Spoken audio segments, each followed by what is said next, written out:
इस प्रशिक्षण कार्यशाला को हम इसका आरंभ करने जा रहे हैं। एक साथ सावधान होइए, सावधान। दे मातरम सुजलाम सुफलाम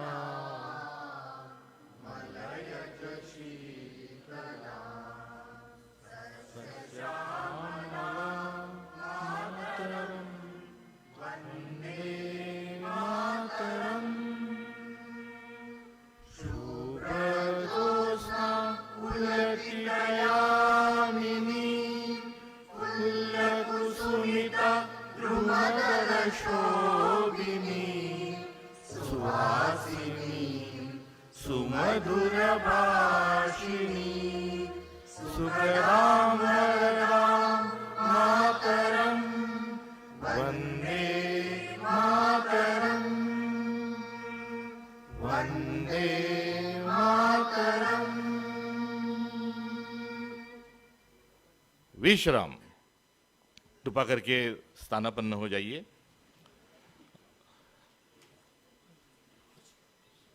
इस प्रशिक्षण को कामयाब बनाने के लिए आपकी सबकी स्वागत की और रहन सहन की व्यवस्था करने के लिए हमारे एक नायाब और इस शिविर का अभिन्न अंग साथी योगेंद्र पाटिल तथा जिला कांग्रेस कमेटी के अध्यक्ष आदरणीय भाई साहब मनोज जी से मैं अनुरोध करता हूं कि वो अतिथियों का स्वागत सूतमाला देके उनका स्वागत करें। योगेंद्र पाटिल जी, माननीय मंत्री महोदय सुनील केदार जी का स्वागत करने के लिए मैं उनसे अनुरोध करता हूं। सुनील केदार जी युवाओं का प्रेरणा स्रोत तथा dynamic leader of the Maharashtra, ये उनका गहरी एक पहचान है। इस शिविर के मदद के लिए मैं उनका शुक्रिया करता हूं। जिला कांग्रेस कमेटी के अध्यक्ष जी से मैं अनुरोध करता हूं कि सचिन राव जी का वो स्वागत करें। योगेंद्र पाटिल जी से अनुरोध करता हूं कि वामशी रेड्डी जी का वो स्वागत करें। जिला कांग्रेस कमेटी के अध्यक्ष जी से अनुरोध करता हूं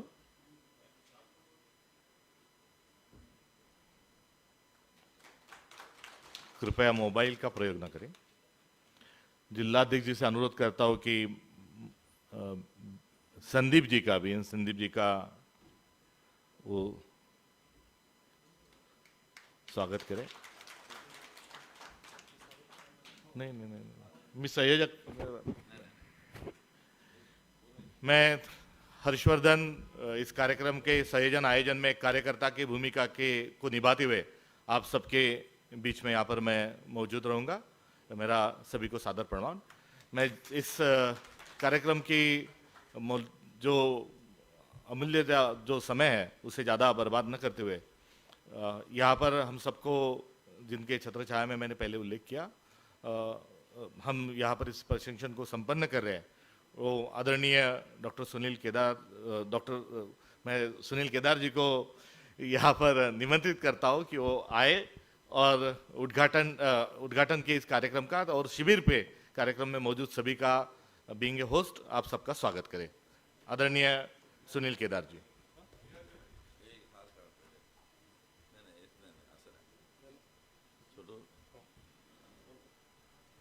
मैं जिला कांग्रेस कमेटी के सम्मान्य अध्यक्षों से निवेदन करता हूं कि हमारे मित्र और इस शिविर में जिनकी अहम भूमिका है, श्री सबका जी का, उन्होंने यहाँ पे स्वागत करना चाहिए।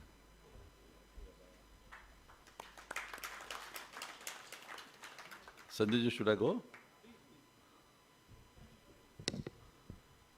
बिलेटेड आपको सबको दिवाली की शुभकामनाएं देता हूं। सम्मान्य संदीप जी, रेड्डी जी, सचिन जी, जिनके साथ मिलकर मैं खुद प्रभावित हो चुका हूं, श्री बंटी सबका जी, जिला अध्यक्ष छोटू चांदुरकर जी, पूरे भारतवर्ष से आए हुए सारे कांग्रेस जनों, मैं इस जिले का गार्डियन मिनिस्टर करके आपको सबको यहाँ पे स्वागत करता हूँ, आपने मेरे का स्वागत स्वीकार ऐसा निवेदन करता हूँ। मैं बड़ा सौभाग्यवाली और गर्व महसूस कर रहा हूँ कि आज पार्टी के इस प्लेटफॉर्म पे आपके साथ रूबरू होने का मुझे अवसर मिला है। And I am very much thankful to Sachin ji that you have given me the opportunity to be present on this dais. To be present on this dais, I don't think many of the people get this opportunity. But you have given me this. I am very much grateful to you. Thanks to you. And I will see that I will try to keep this thing in my whole of my political and social career, that I got this opportunity and I have to do something for this. आने के लिए थोड़ा एक 5-10 minute देर हो गई. You have to excuse me for this, क्योंकि मेरे नागपुर में मेरे जिल्हा परिषद के ऑफिस बेअरर्स का चुनाव था. सो आय हॅव टू, आपण समजू शकता महाराष्ट्रातलं कसं असतं राजकारण. पण चिंता नाही, पूर्ण जिल्हा परिषद आपल्या ताब्यात आहे. खूप काही जण नुसतं सांगून निघायचं तर मम करून. आप लोग सब आप आए, अभी 15 तारीख तक आप यहाँ पर रहने वाले हो. जो कुछ भी यहाँ से संदेश और यहाँ के मंथन से जो भी होगा वो पूरे भारतवर्ष के आपके माध्यम से जाने वाला है. हमारे सबके नेता राहुल जी रात दिन इकट्ठा करते हैं, सारे तरफ पैगाम देने की कोशिश करते हैं, और सिर्फ बातों से कोशिश नहीं करते, खुद भी जमीन पे उतरते हैं. राह थोड़ी कठिन है पर मुश्किल नहीं है. उन्होंने जो बोला कि डरो मत, and yes that is fine, that is really true. डरना नहीं चाहिए, क्योंकि डर के आगे जीत होती है. आपको सबको मालूम है उसमें. मैं भी पहले बार जब राहुल जी को एक 3 साल पहले, सचिन से जी मैं 3-4 साल पहले मिला था, व्हेन आई वाज, उनकी जो पदयात्रा हुई थी अमरावती डिस्ट्रिक्ट में, भर धूप में 44 का टेम्परेचर था, एंड जब वी वर वॉकिंग टुगेदर तब भी, और उसके बाद हम लोग फिर when I was to go to back to Delhi, we were in Nagpur airport, और कुछ देरी होगा फ्लाइट को, so there was interaction for an hour and half. तब भी मैंने अपनी मंशा उनके साथ रखने की कोशिश की थी उनके आगे, कि we have to educate the people, we have to go to the people, we have to make them understand what is what. Communication and making them understand, that is the only thing. क्योंकि इस देश को जब आज़ादी मिली तो कोई कानून की किताब में नहीं लिखी थी कि देश को आज़ादी मिलना चाहिए. लोगों ने इकट्ठा हुए, उस टाइम की आज़ादी दिलाने वाले लोगों ने लोगों तक गए, लोगों तक वो विचार लेके गए, वो मंथन लेके गए, और लोगों में वो चेंज लाया. तुम्हारा भी नेता late prime minister Indira ji का भी वही अपन ने सबको मालूम है. उनका चढ़ाव उतार फिर चढ़ाव. How it happen? She went whole of the country, लोगों से मिलते रहे, कारवा बनते गया, and then the things happen. और मेरे को लगता है वही चीज़ हमारा आपने आज करना चाहिए. ये बात उतनी सही है कि राहुल जी जो कहते हैं, हम लोगों ने राजनीति ये सिर्फ सत्ता पाने के लिए नहीं करना है. हमने राजनीति करना है, आम आदमी सुखी रहना चाहिए, आम आदमी सिक्योर रहना चाहिए, आम आदमी को लगना चाहिए ये देश मेरा है, ये देश की हर चीज़ मेरे खुशहाली की हो रहा है. एंड दैट इज़ व्हाट हम लोग आज राष्ट्रपिता महात्मा गांधी की जगह से, पावन भूमि से हम सब ले जाने की कोशिश करेंगे. मैं भी जब जब हमारे मित्र बंटी जी हमें आदेश करेंगे, मैं हाजिर रहने की कोशिश करूंगा. यहाँ पे जरूर कोशिश करूंगा, रहने की कोशिश करूंगा. मैं भी आपसे कुछ सीख सकूंगा. पर मैं सचिन जी से इतना ही निवेदन करूंगा हाथ जोड़ के, कि ये पावन भूमि है, ये पावन भूमि से पूरे देश में सर्व सेवा संघ के माध्यम से एक विचारधारा, एक स्ट्रांग नेटवर्क उस जमाने पे चलता था. हमें उस नेटवर्क को फिर से उस तरह के स्ट्रांग करने की हम पहल यहाँ से करना चाहिए, ऐसा मैं मंशा रखता हूँ। आप सब यहाँ पे आए हो काफ़ी दिनों के बाद, कोरोना चल रहा था यहाँ पे, तब भी हम लोगों ने यहाँ पे सर्व सेवा संघ का एक ऑल इंडिया लेवल का यहाँ पे चुनाव कराया। आप लोग के सब लोगों के सहकार्य से और सचिन जी के मार्गदर्शन से मैंने जो भी जोड़ पाया यहाँ पे, मैं कुछ वर्धा से इतना ताल्लुकात नहीं रखता, पर जब से गार्डियन मिनिस्टर बना ताल्लुकात रखने की कोशिश की मैंने, कुछ समझने की कोशिश की, और वो सर्व सेवा संघ पे अभी अच्छे लोग वहाँ पे विराजमान हुए हैं। और ये नेटवर्क हमें और स्ट्रॉन्ग करना है, right from every part of this country. काफ़ी कुछ आपने देखा हो कि गुजरात में भी एक हंगामा चल रहा है, वहाँ पे आश्रम लेके, वहाँ पर भी सेवा सर्व सेवा संघ का भी वहाँ पे अपने एक अस्तित्व है, पर उसको ताकत देने की वो ज़रूरत है। लखनऊ है, उसमें इलाहाबाद है, ये यहाँ पर भी देने की ज़रूरत है। और ये नेटवर्क हम लोगों ने उस टाइम बना हुआ नेटवर्क, इसको रिचार्ज कर दिया, तो मेरे को लगता नहीं कि इसके आगे कोई दूसरा नेटवर्क टिक पाएगा।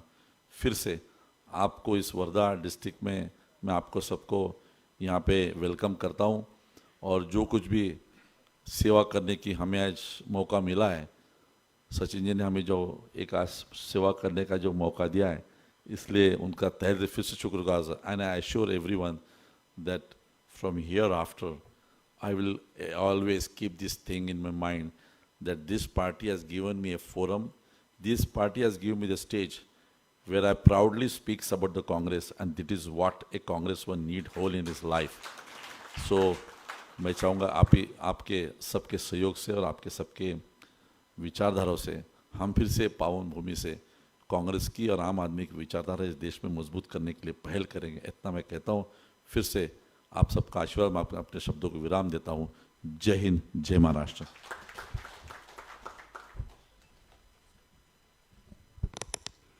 यहाँ पर नई जान फूंकने की कोशिश में आदरणीय सुनील जी हमेशा रहते। उन्होंने इस शिविर का आप सबका स्वागत करते हुए इस विचारधारा को बचाने की जो सौगात रखी है, उसके लिए मैं उनका साधुवाद देता हूँ। और अब इस सिलसिले को, इस प्रशिक्षण शिविर के उद्घाटन सत्र को आगे ले जाते हुए, इस प्रशिक्षण की क्या भूमिका है और हम सब इस कमरे में क्यों है, और हमें यह शिविर खत्म होने के बाद क्या शुरू होने वाला है, इस सभी की जानकारी और पथ्य हम सब के बीच में साझा करते हुए, जो पार्टी का निर्देश और पार्टी ने हमें जो काम दिया है, उस काम को समझाने का मैं दायित्व सचिन जी पर यहाँ पर सौंपता हूँ। और इस कार्यक्रम का कॉन्टेक्स्ट सेटिंग, इस प्रशिक्षण का पूरा जो प्रास्ताविक है वो करने के लिए मैं उनको निमंत्रित करना चाहता हूँ। मगर उससे पहले राहुल जी कुछ पलों में ही जूम ऐप के माध्यम से हम सब के बीच में यहाँ पर मौजूद रहने वाले हैं। और राहुल जी ज्वाइन होने के पश्चात वो हमारे सब की तरफ से एक रिपोर्ट भी उन्हें पेश करेंगे कि कितने लोग कहाँ से कितने आए और हम सबका क्या काम है। इसका रिपोर्ट भी आदरणीय राहुल जी के पास वो ज़रूर रखेंगे, ऐसा भी उनसे मैं अनुरोध करता हूँ। और राहुल जी को हमसे जोड़ते हुए इस प्रशिक्षण कार्यक्रम को आगे ले जाने का दायित्व भी मैं उन्हीं को सौंपता हूँ। मैं इस कार्यक्रम के प्रशिक्षण के कार्यशाला के प्रास्ताविक के लिए मैं निमंत्रित करता हूँ आदरणीय सचिन राव जी।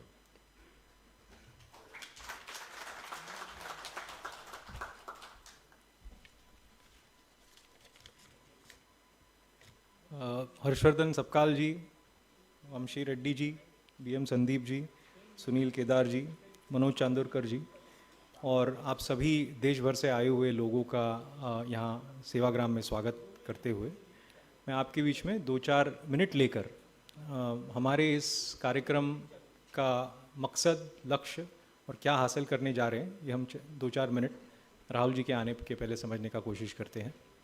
और I will try to speak in both Hindi and English because we have the privilege here that 30 states of India are here, so all languages have to be accommodated, but at least let's try to do 2 languages here today.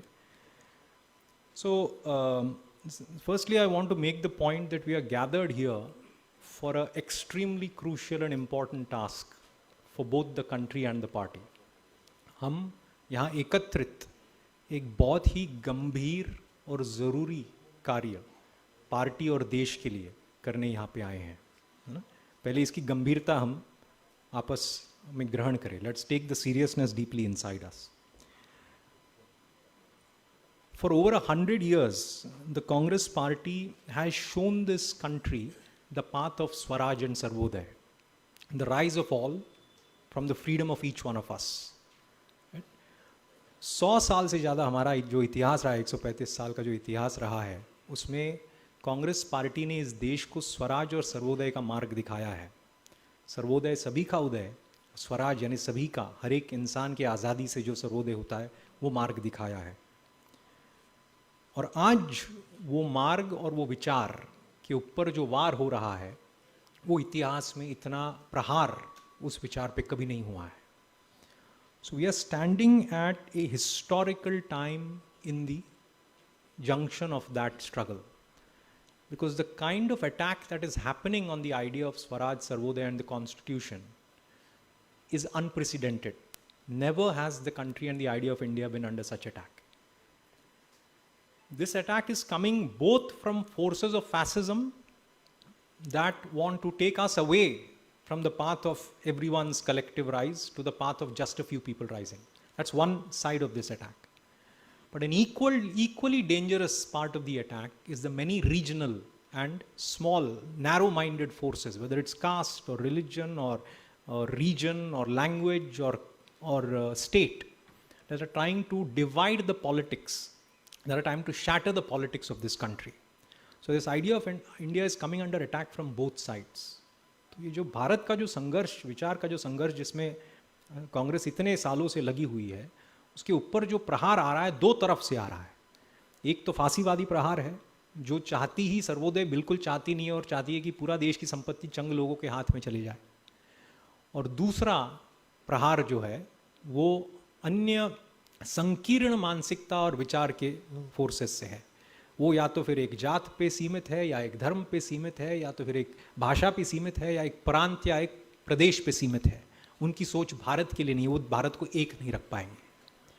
तो कांग्रेस की जो एकता, सर्वोदय और स्वराज की जो सोच है, दोनों तरफ से आज प्रहार पे है. ये हमारा ऐतिहासिक पल है.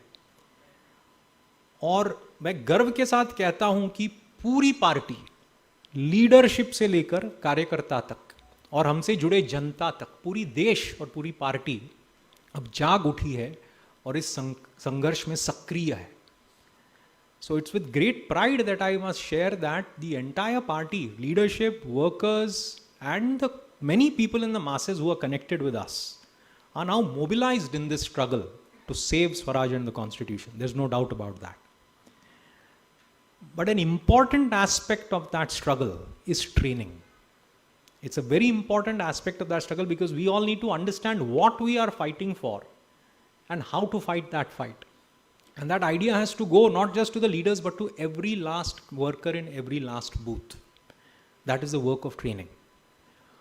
और इस संघर्ष का एक बहुत बड़ा हिस्सा प्रशिक्षण है. क्यों? क्योंकि बिगर समझ के, बिगर तथ्यों के, बिगर कोई प्रयोजन का, बिगर कोई प्लान का हमारा यह संघर्ष अधूरा रह जाएगा. तो वो काम जो है नीचे तक संदेश पहुंचाने का काम, ये ट्रेनिंग का काम है. बूथ बूथ तक, अंत के वर्कर तक संदेश पहुंचाने का काम ये ट्रेनिंग का काम है. और ये गंभीर और बिल्कुल केंद्रीय सेंट्रल काम की जिम्मेवारी हम सबको दिया गया है. ये एआईसीसी लीडरशिप, कांग्रेस अध्यक्षा, सीडब्ल्यूसी और एआईसीसी के लीडरशिप ने, ऑर्गेनाइजेशन डिपार्टमेंट में सबने मिलकर हमें ये जिम्मेदारी दिया है.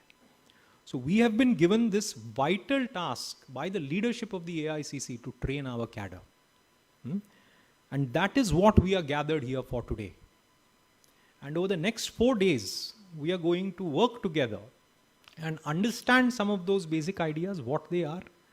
We are going to discuss what it means to train and how our training should be. And we are going to plan some of the trainings that we have to be doing in our own states. And when walking away, we will walk away with a commitment to the Congress party of what work we will do when we go from here. है ना? और ये शिविर के गंभीरता को समझते हुए हम यहाँ पे 4 दिन जो बिताएंगे, उसमें हम पहले तो एक दूसरे को समझेंगे, बातों को समझेंगे, विचारों को समझेंगे, तथ्यों को समझेंगे. लेकिन उसी के साथ हम ट्रेनिंग के ऊपर भी चर्चा करेंगे कि कैसा होना चाहिए, कहाँ होना चाहिए, कैसे कराना चाहिए इसको. और आखिर में हम हमारे कुछ संकल्प लेके जाएंगे, क्योंकि सिर्फ बात करके 4 दिन से निकलना नहीं है। कांग्रेस पार्टी ने हमें बहुत बड़ा जिम्मेदारी दिया है। तो ये जो बैठक है, यहाँ ये तय करना है कि वो जिम्मेदारी हम निभाएंगे कैसे, और कांग्रेस पार्टी को पुनः एक संकल्प देना है कि हम ये काम ये स्केड्यूल के साथ ये ट्रेनिंग्स हम खत्म करेंगे। तो ये सब बातें हम 4 दिनों में करेंगे। आखिर में एक और बार मैं आपको इस शिविर, इस समय, ऐतिहासिक समय, इस शिविर के गंभीरता के ऊपर थोड़ा जोर डालते हुए मैं वाणी को विराम दूंगा। So I'll now once again I'll stop, but I'll once again emphasize the seriousness of the work that we are about to embark on. And from the bottom of my heart, thank the entire, of course, Sunil Kedar and his team are there, but I want to thank the entire Wardha Congress team for taking such good care of us, receiving us and bringing us together. Jai Hind, Jai Jagat, Jai Congress. Thank you. So Rahul ji, welcome. Thank you. So I'm going to thank you so much for taking time. I'm happy to do that. We'll just give me just 1 minute, just 1 second. 1 minute में उनको प्रस्तावना दे, तो then we'll all move there. Just give us one. Yeah, आपको नीचे आना है. Let's come to the side.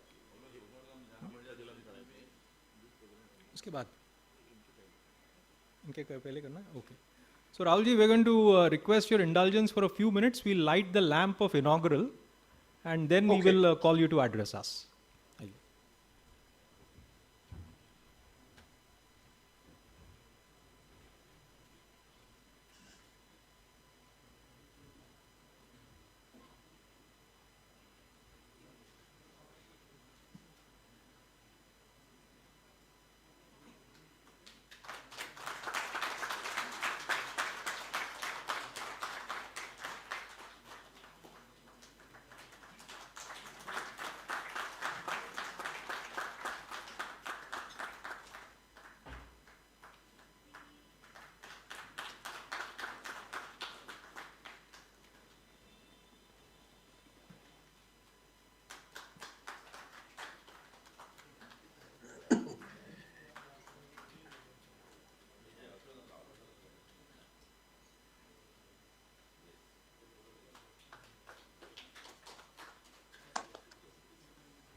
Rahul ji, thank you once again from the bottom of all our hearts for joining us.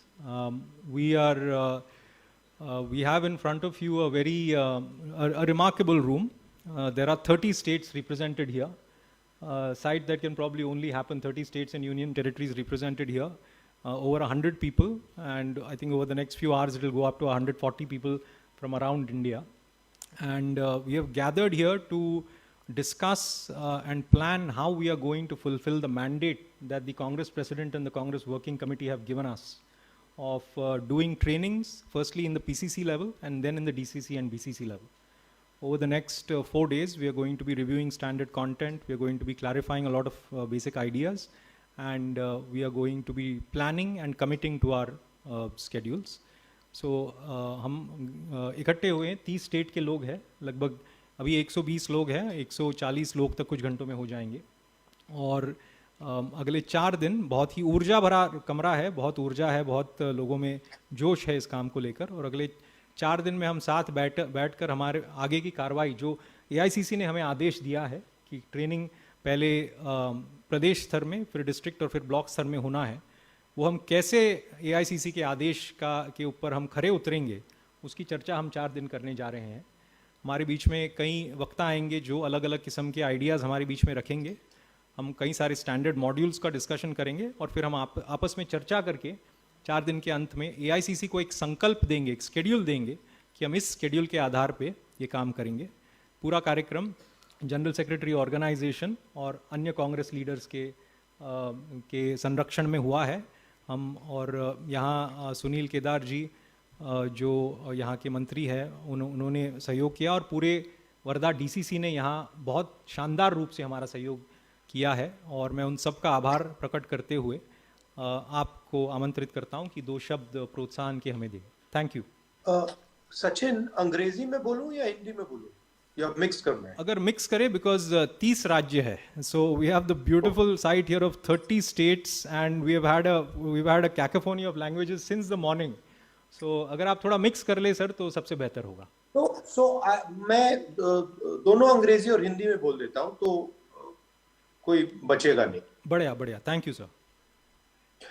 तो I'd like to welcome everybody here and also thank you for coming here, because I think this is a central part of what we are going to have to do going forward. Prior to the situation we are facing, training had almost become optional in the Congress party. And it is important to understand why we find ourselves in the situation we find ourselves. Today, whether we like it or not, the divisive ideology, the hateful ideology of the RSS and the BJP has overshadowed the loving, affectionate, and nationalistic ideology of the Congress party. And we have to accept this. We can no longer not accept this. Our ideology is alive, it is vibrant, but it has been overshadowed. It has been overshadowed partly because of a complete capture of the media, of a complete capture of the Indian nation. But it has also been overshadowed because we have not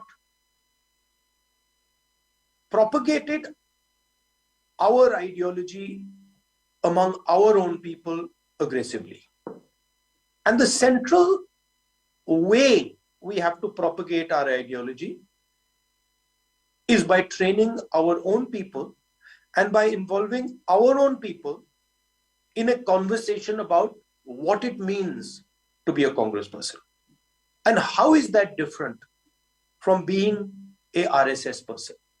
How does one change from becoming a RSS person to a Congress person? And how does one change from becoming a Congress person to an RSS person? We very often discuss issues. So, for example, we will have vibrant discussions about why 370 was wrong, or why,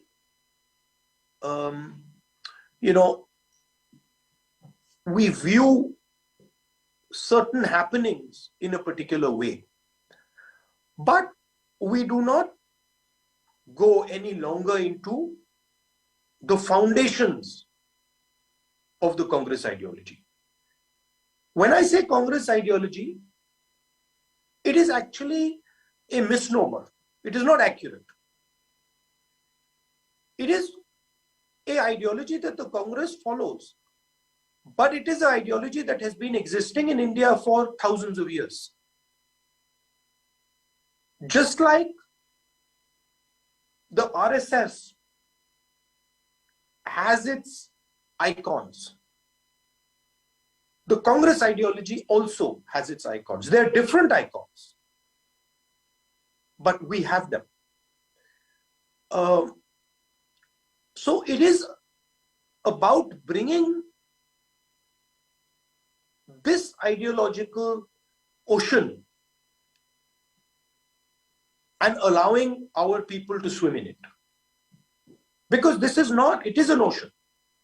It is the entire knowledge of thousands and thousands of years of people who have stood for what we stood for. There's a lineup of them. And they exist in all religions.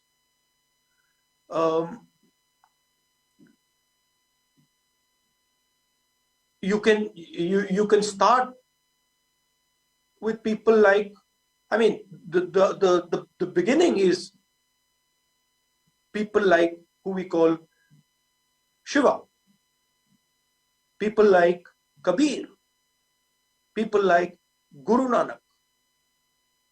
These were ideas that represent what we stand for. And they've been coming along, Gandhi ji being a very good example. So these are people who have stood for what we stood for. And we have to study what they were saying deeply. We have to think about what they were saying. Is there something common between what, say, a Guru Nanak said or a Kabir said and Hindutva ideology? Is there something in common between what Gandhiji said or King Ashok said and Hindutva ideology? What is the difference between Hinduism as we know it and Hindutva? Are they the same thing? Can they be the same thing? If they are the same thing, why don't they have the same name? Why do they have a different name? Why do we use the word Hinduism? Why not just use Hindutva if they're the same thing? They're obviously different things.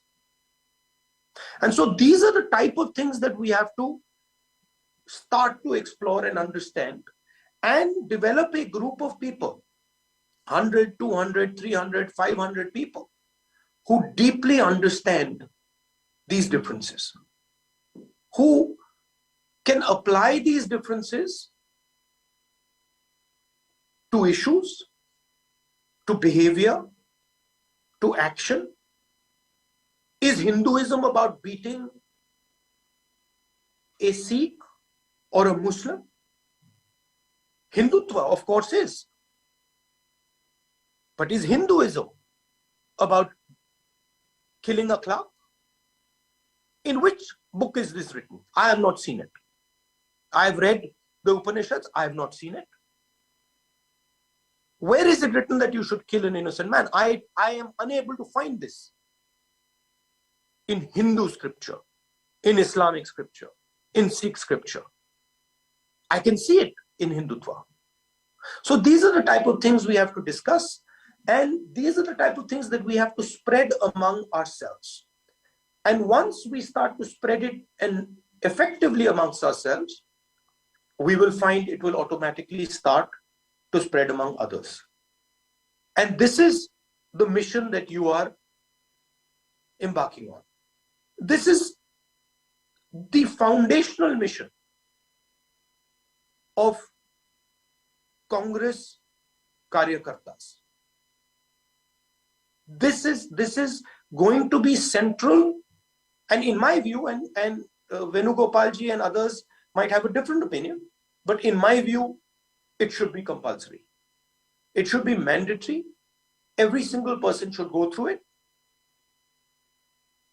It should be a rigorous course, and it should develop people who have real understanding of what it means to be a congressperson. I'm sure this understanding is there intuitively in many of you. You know it, you speak it, you live it. You have to now spread it. Hindi में बोलता हूं, आप सबका बहुत बहुत स्वागत। हमें एक बात माननी पड़ेगी,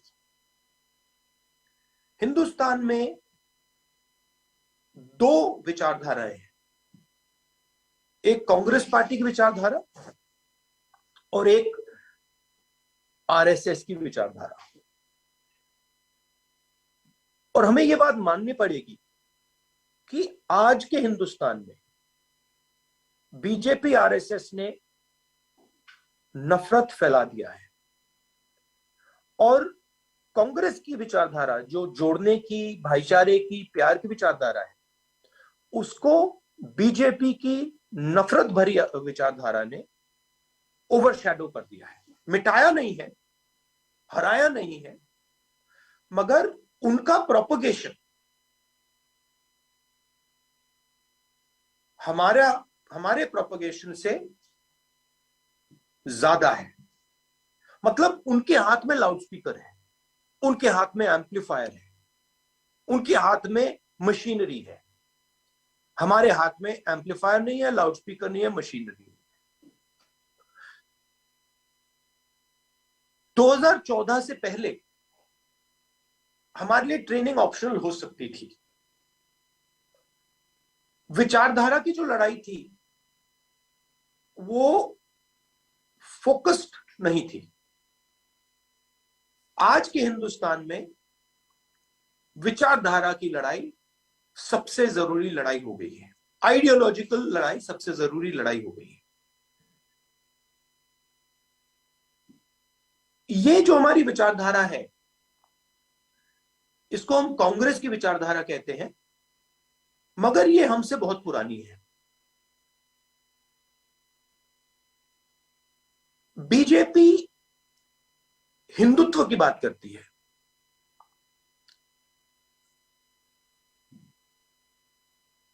हम कहते हैं कि हिंदू धर्म में और हिंदुत्व में फर्क है,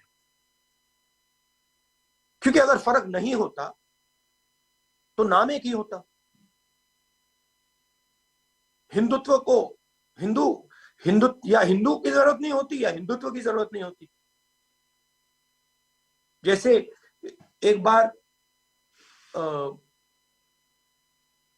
चाइना के कोई लोग नेता आए थे, मैंने उनसे पूछा, आप कहते हो कि आप कम्युनिस्ट हो और फिर आप कहते हो कि आप कम्युनिस्ट विद चाइनीज कैरेक्टरिस्टिक्स हो, तो आप मुझे ये बता दो, आप कम्युनिस्ट हो या आपके पास चाइनीज कैरेक्टरिस्टिक्स हैं? दोनों तो हो नहीं सकते, क्योंकि अगर आप कम्युनिस्ट हो तो फिर आपको कम्युनिस्ट ही कहलाना चाहिए। तो मुस्कुराने लगे। तो यही सिंपल सी लॉजिक है, अगर आप हिंदू हो तो हिंदुत्व की क्या जरूरत? ये नए नाम की क्या जरूरत? और ये जो हमारी विचारधारा है, ये पुरानी है। इसमें मैं मानता हूं कि जिस शक्ति को हम शिव कहते हैं, शिवा कहते हैं, उसका ये एक प्रतीक थे। कबीर, गुरु नानक, महात्मा गांधी, बहुत सारे लोगों ने इस विचारधारा को अपनाया और फैलाया। उनके भी आइकॉन्स हैं, हमारे भी आइकॉन्स हैं। उनके आइकॉन सावरकर, हमारे आइकॉन महात्मा गांधी।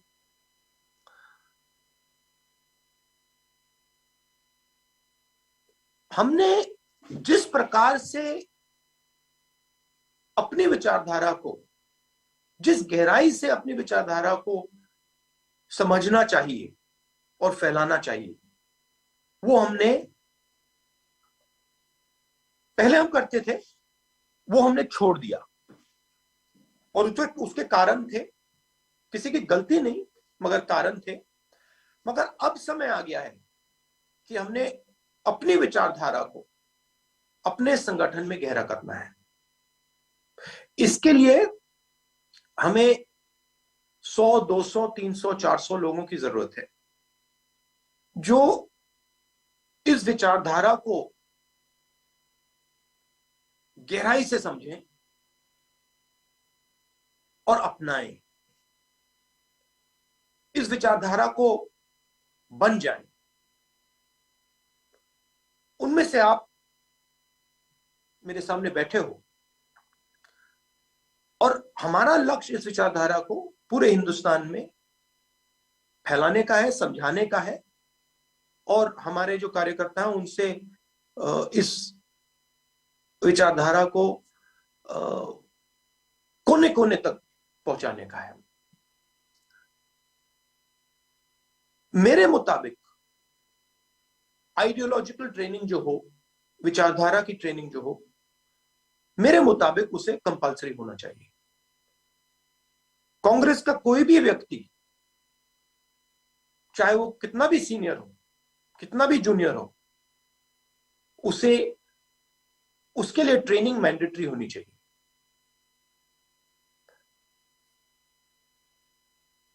और सिस्टमैटिकली अलग अलग लेवल्स की ट्रेनिंग पूरे देश में हमें करनी है। मैं सोचता हूं कि अगर हमने अपनी विचारधारा को अपने संगठन में गहराई से फैलाया,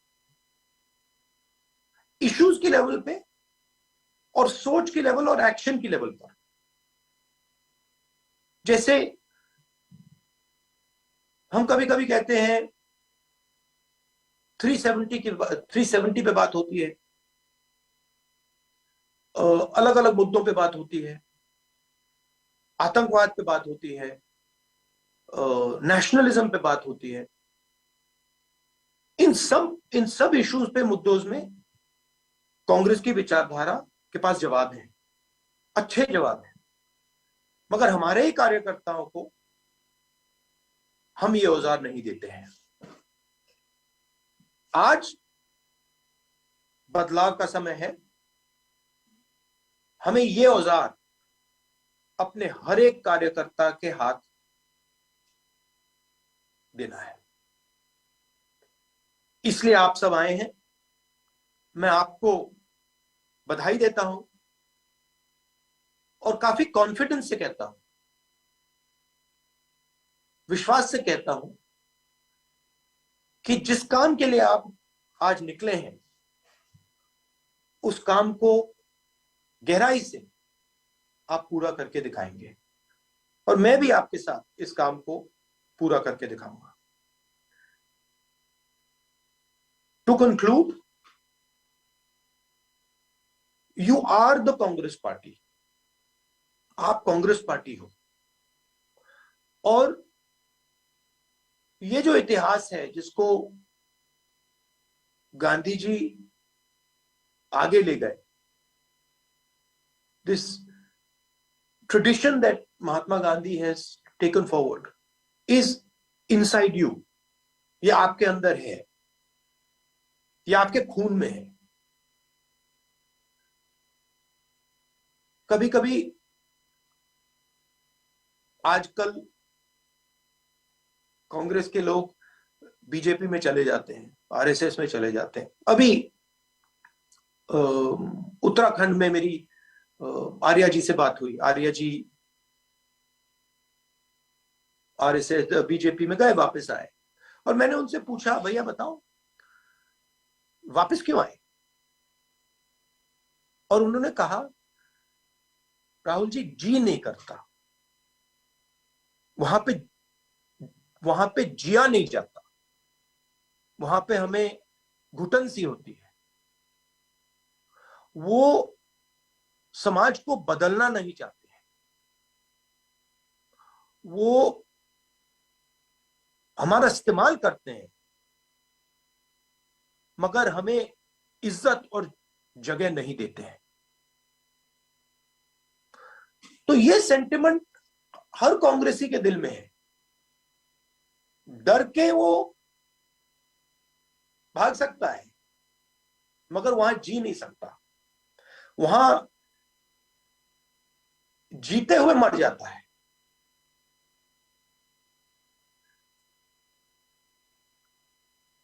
तो that is the spirit that we have to spread. It is like I have been studying it over the last I would say 10-12 years, and it is like a jewel. It is like a jewel with like a beautiful jewel with unending power inside it. It is our strength. It is why we exist. And it is important that we discover it. They have discovered their ideology. They have crystallized their ideology. We have to crystallize ours. And the moment we crystallize ours, it will envelope theirs. जैसे शिव जी पूरे संसार को निगल जाते थे, वैसे Congress party की ideology, BJP की आइडियोलॉजी को निगल जाएगी. पता भी नहीं लगेगा, वो गायब हो जाएगा.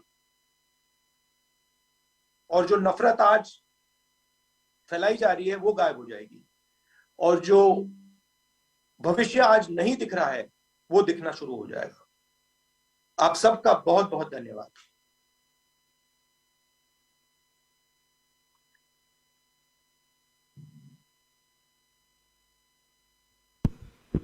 राहुल जी, बहुत बहुत आपका धन्यवाद. इस कठिन स्थिति में आपने जो मार्गदर्शन किया उस पर जरूर चलने की हम कोशिश नहीं बल्कि संकल्प इस शिविर के माध्यम से करते हैं. ऐसा तमाम कांग्रेस कार्यकर्ता और शिविरार्थियों की तरफ से मैं आपको इस चीज़ की गारंटी देते हुए, ये लड़ाई जो है ये भारत को बचाने की, संविधान को बचाने की लड़ाई है.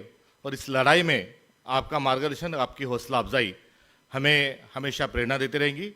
आप व्यस्तता होने के बावजूद हम सब के बीच में मौजूद रहे. मैं आपका तहे दिल से शुक्रिया अदा करता हूँ. और इस कार्यक्रम में मौजूद सभी अतिथियों का स्वागत करते हुए इस उद्घाटन के सत्र का समापन करने की आपसे इजाजत चाहता हूँ. बहुत बहुत धन्यवाद. हर्षवर्धन, एक लास्ट बात बोलना चाहता हूँ. जी भैया.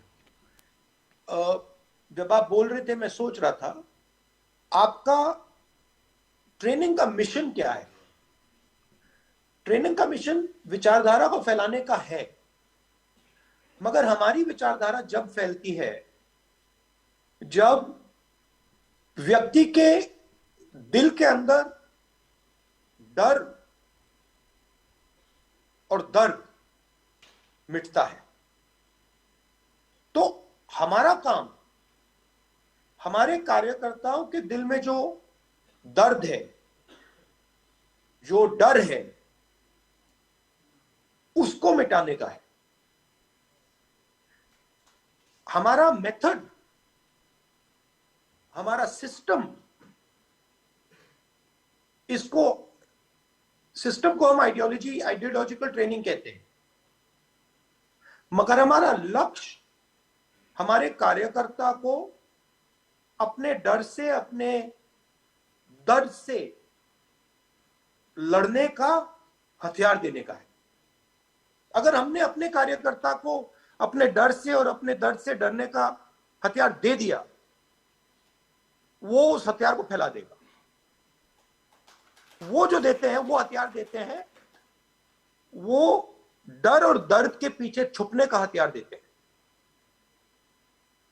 तो उनका जो कार्यकर्ता होता है वो दर्द में और डर में डूबा होता है. आप उनके चेहरे देख लो, उनके लीडर्स के चेहरे देख लो और हमारे कार्यकर्ताओं के चेहरे देख लो. हमारे कार्यकर्ता के चेहरे पर मुस्कान होती है, मुस्कुराता रहता है वो. उनके कार्यकर्ता गुस्सा होते हैं, नफरत से भरे होते हैं. तो ट्रेनिंग का लक्ष्य डर और दर्द को मिटाने का है. ट्रेनिंग का मेथड आइडियोलॉजिकल है. Thank you. जी, मतलब जो भी आप करेंगे ना, आपको प्यार के साथ करना पड़ेगा, आपको इज्जत देनी पड़ेगी, आपको रिस्पेक्ट देनी पड़ेगी, आपको सब लोगों को एक जैसा देखना पड़ेगा. ट्रेनिंग के अंदर अगर आपने जात की बात शुरू कर दी कि भैया आप दलित हो, आप सवर्ण हो, आप मुसलमान हो, आप सिख हो तो गए, वहीं खत्म हो गई हमारी ट्रेनिंग।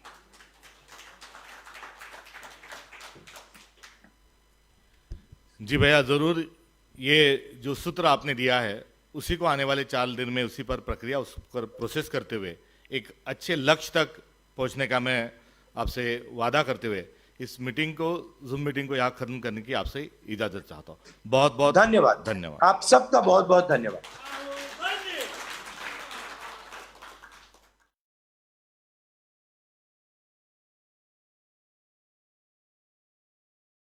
का उद्घाटन हो चुका है, आरंभ हो चुका है। अभी मान्यवर जो अतिथिगण थे, आदरणीय सुनील केदार जी, इनका भी मैं तहे दिल से शुक्रिया अदा करते हुए इस उद्घाटन के कार्यक्रम को मैं खत्म करने की उनसे भी इजाज़त चाहता हूँ। और जो लाइव जो है उसे अभी रोकते हुए मैं सारे शिविर के आने वाले 4 दिन के पूरे जो